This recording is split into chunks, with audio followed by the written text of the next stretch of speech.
Hello YouTube, and welcome to the Indie Evolution channel. I'm InGamer, and we're going to be going with episode 2 of our Let's Play of Dead State. In the first episode, we saw some of the game's dialogue, setting up our story here. Our main character in the upper left-hand corner, Brian DoubleBear, aptly named for DoubleBear Productions, the designers of the game.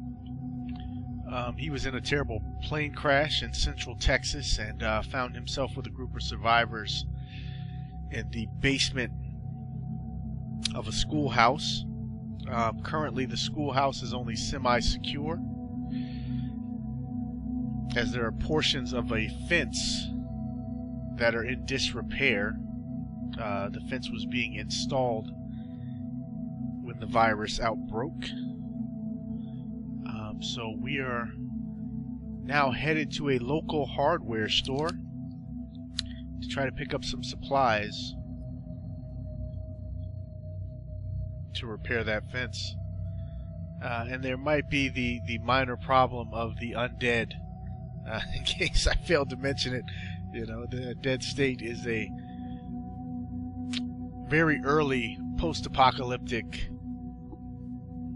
zombie survival game. This is the opening events of this game take place about 2 weeks into the zombie apocalypse. The hardware store is right up ahead. We best be as quiet as we can. Looks quiet, but there's no telling who or what's out there. Can you be more specific about what? Shh. You know, dead folks. They don't see too well, but if they hear you, they got a nasty habit of creeping up right up on you. I've only seen them the once, and that was more than enough, I'll tell you what. Fantastic. Let's just get the parts and get the hell out of here.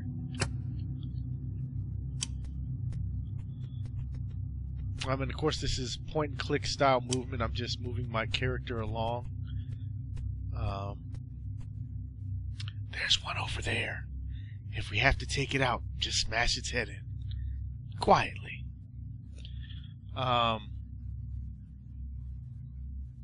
Here we can see Diamondback hardware.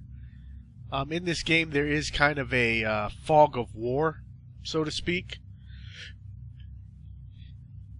For instance, it appears as if you can see the whole map, but the location of zombies is not disclosed to you until they're in your field of vision.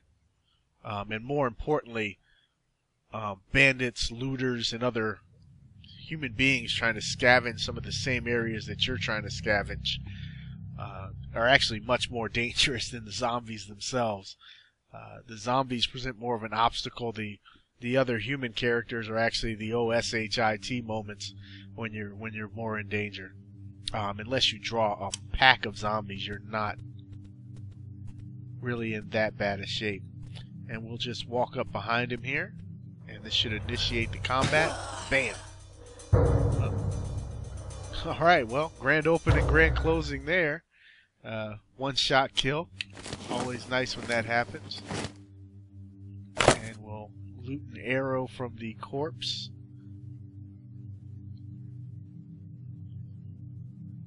Couple soda machines there. Can't interact with those just yet. And we will make our way into the hardware store here.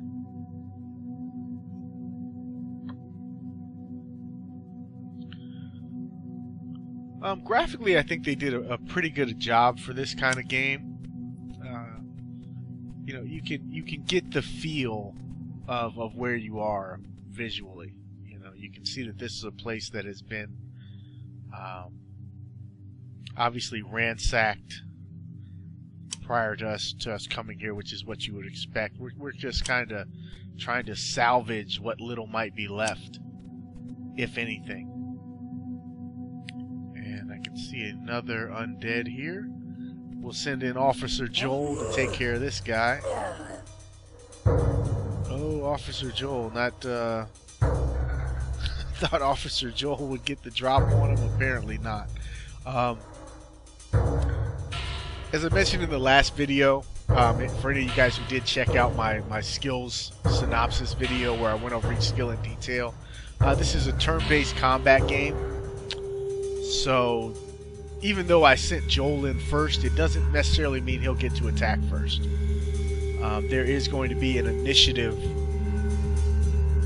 number determined for each character, and if we look in our upper right hand portion of the screen, we'll see that the order will actually be Renee, Brian, and Joel. One of the minor complaints I do have about the game is the text size. If you look in the left hand side of the menu, I wish they could make that a little bit bigger. So as we can see, it's Renee's turn. She's kind of my medic, so I don't really want to get her up close and personal with this zombie. Brian, though, however, I will move into position and go ahead and take a swing. And if you look in the bottom left-hand corner of our screen, I wish they would do just some kind of semi-see-through underlay so that those words stand out better. Sometimes it's a little difficult to read your combat log, but I do like the fact that they have the combat log and that you can, scroll through it. Because some people, and I'm one of them, when I play these kinds of games, I like to have my percentages. My THC, if you can see there, to hit chance 85%, critical, I think that's critical chance is 3%, and it also shows me some information about the status of the creature I'm attacking. Some people in these games, myself included, just like to crunch numbers, like to get a feel for how things are going, not to have so much abstraction, to feel connected to the numbers behind the process. I think that just comes from being a paper and pencil role player, a long time ago. But we're gonna go ahead and let Officer Joel take a swing at him here. All those years of academy training, really now, Joel. There we go. I was hoping to finish this guy off before he could attack us back, and that's the reason why. You can see that his attack took 31 points of health, almost 1/3 of Joel's total health away from him. So it doesn't take much, and to hit chance is 100 here, so this should be the final shot. It doesn't take much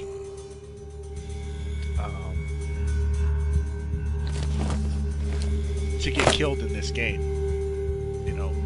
3 good hits really on an unarmored human being is enough to kill.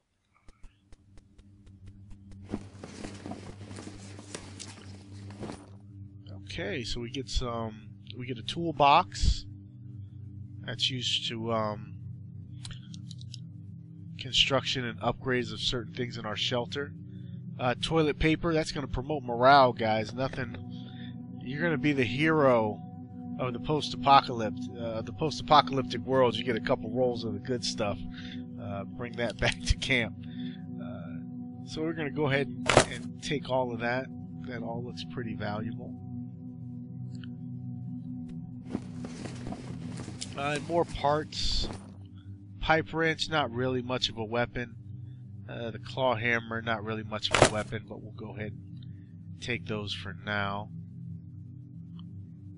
Okay. And we'll finish exploring the hardware store. One thing, when you pick up this game, if you don't read the manual thoroughly, which I know a lot of people don't, in order to exchange items between survivors when you are out in the world here, you're going to right click. That actually gives you your alternate commands. The bandage obviously is to heal, as I have Renee selected, and we can see in the bottom right her little equipment HUD shows that one of her alternates is the medical bag, and and she can heal herself or others. If I right click again, and you're going to have to do this over a character who is not selected, we'll see a book bag. And if I use a left click right there, okay, this is the interface now where I can exchange items between my survivors. Okay, and I mentioned in the last video, you actually do have to, you know, the medical bag isn't, you know, an entity unto itself, so to speak. The medical bag needs to be filled with medical supplies.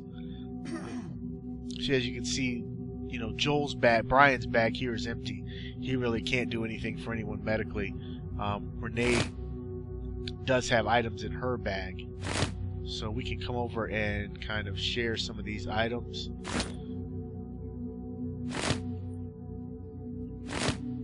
Renee is always going to be more efficient with her medical than Brian is because of her increased medical skill. Oh, he did have items already. But it can't ever hurt to have a backup healer just in case. You never know if you'll be able to get to everyone you need to get to in an emergency. So Joel went out in front last time and he kind of got himself busted up a little bit, and we've acquired some new weapons, so we're actually going to go ahead and use this interface again. And we see Renee has a claw hammer, which is a fairly weak weapon, 6 to 15 damage.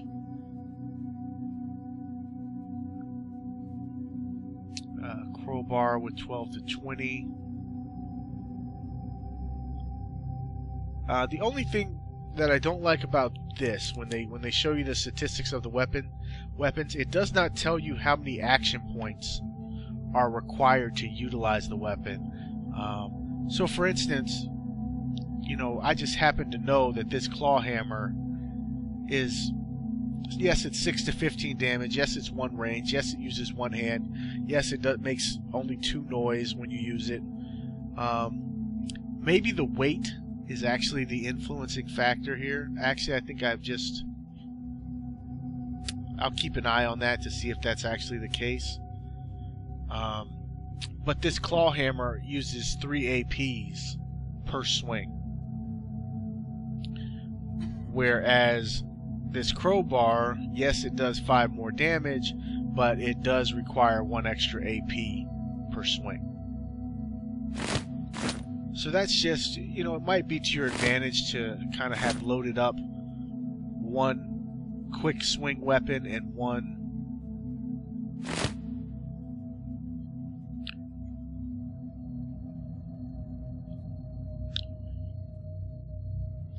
slower swinging weapon, or to have 1 ranged weapon, of which we only really have 1. We have 2 ranged weapons right now, actually.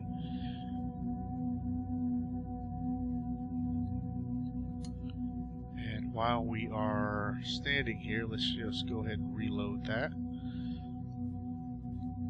So that's something to look out for. We can see that, I'm sorry, my crowbar actually has 5 AP to attack. So if I'm running low on AP in a round, you know, having that hatchet there as a backup weapon might come in handy. And you can see here, you know, she'll have a bit more range in her attacks. Well, actually, she'd never have a reason to use the crowbar here because it does so little damage compared to the claw hammer. So that must have something to do with your strength rating. So let's go in and see if we can find a weapon for her that's going to be suitable. Let's try to give her the machete and see if that's going to be a good replacement for the crowbar for her. Okay, so now we've got a 3 AP and a 4 AP for her, and both of those are going to do pretty decent damage for her. And there's a female zombie. We will take our highest damage weapon and try to get the drop on her. Nicely done. See, now we have 4 AP left, so we can switch to the hatchet.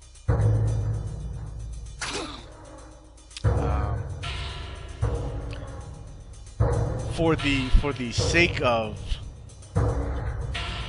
in-game integrity, I think that there should be a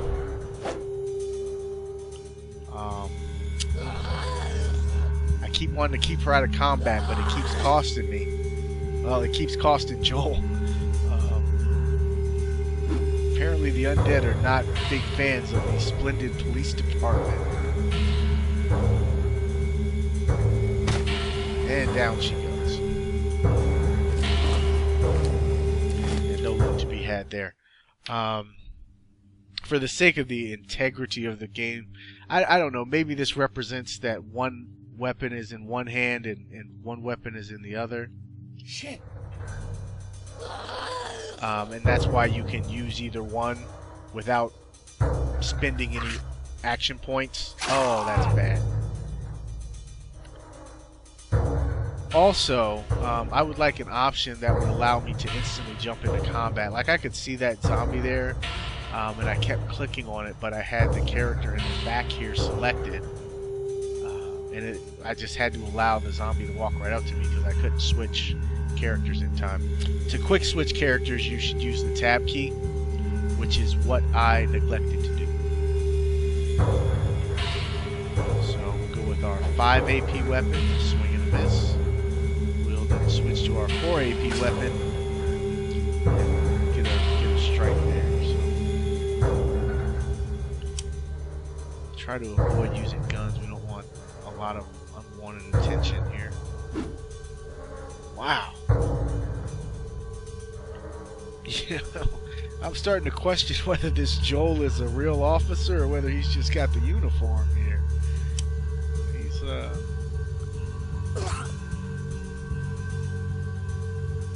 he has not been very accurate with his weapon of choice. So.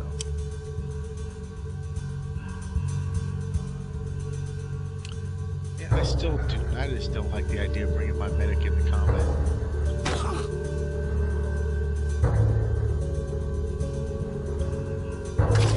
There we go.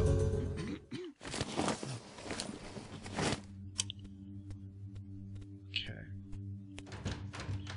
And we have a locked door here. If you look in your upper left-hand corner of the screen, you will see that decimal meter. You probably noticed that being pretty active during combat. That decimal meter has a very important role in the game, and that it does exactly what you think it does. It tracks the noise you make. The more noise you make, you're going to attract bandits, other zombies. If you make enough noise for enough time, you can even attract zombies from outside of the game board area into the game board area. So that's good. That's an important factor. And you'll see as I start to bash down this door, you'll see that meter go up to 5 decibels. Not a tremendous amount of noise. Most of your noise in game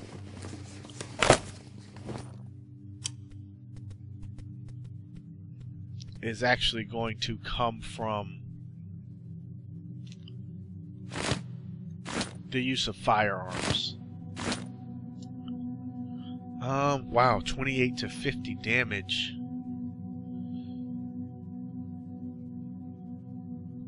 For a two-handed weapon. That's actually better than 2 swings. Potentially better than 2 swings with this weapon. Potentially better.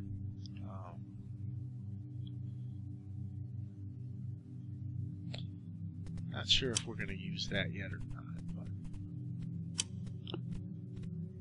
it's definitely tempting.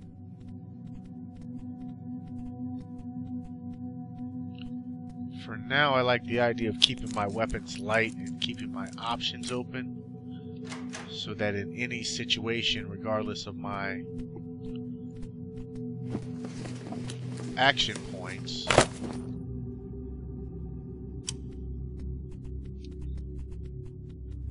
I will be able to do a viable attack of some sort. And we can see another zombie here. We're not bothering her. She's not bothering us. In this game, you do not get experience points for killing zombies and for killing bandits. There's no experience awarded for killing. So you can't go out and farm bad guys to increase your character's skill level. Friggin' chicken. Alright. You know, you have to complete actual objectives to increase your character skills. So in a lot of cases, you know, sometimes the zombies do have loot on them, items that are useful. A majority of the time they do not. And you can see we're searching the dumpster here. The loot is appropriate. They're saying that the loot will be somewhat randomized when the full version of the game comes out. I hope they don't lose the aesthetic, though. You know, I don't want to open up a dumpster and find, you know, brand new shiny items inside a dumpster. I want to open a dumpster and find items appropriate to a dumpster. I want to find insects and a rat and rotten fruit. These are items that you can take as food items, but while they will provide your people with food, they will drop morale. You know, I don't know if how often the game will put you in situations where you'll be that desperate. I do know that medical supplies, if you don't play smart in combat, it might seem like, well, you know, like it's no big deal. But it can come back to haunt you if you don't play smart during combat in this game. It definitely can. And you'll end up, and the characters who you lose in this game, it's permadeath. So they will not be back on your team again. You'll lose the character permanently. And running out of medical supplies, like I said, in combat here, you know, 1-2 shots can you know, be deadly to you. Your characters can get wounded and start to bleed. They can start to bleed out.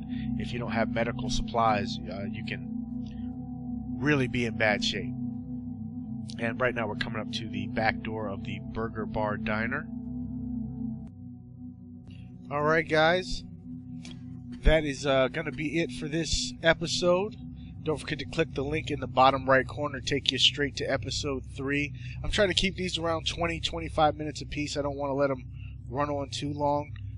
As we go, there's going to start to be more and more in each video. But at the beginning here, I do want to take time and explain as many of the game mechanics as I can to the best of my ability, as well as I understand, to give you guys an idea of what you're actually getting in Dead State. You know, I don't want to just put up a bunch of videos of the avatars running around bonking zombies on the head and not give you guys an idea of what the actual game is and what the actual game is about. So that's going to be it, guys. Don't forget the link at the bottom right hand of the screen to take you directly to episode 3. Thanks a lot for watching. Indie Evolution. This is Gamer. Take her easy.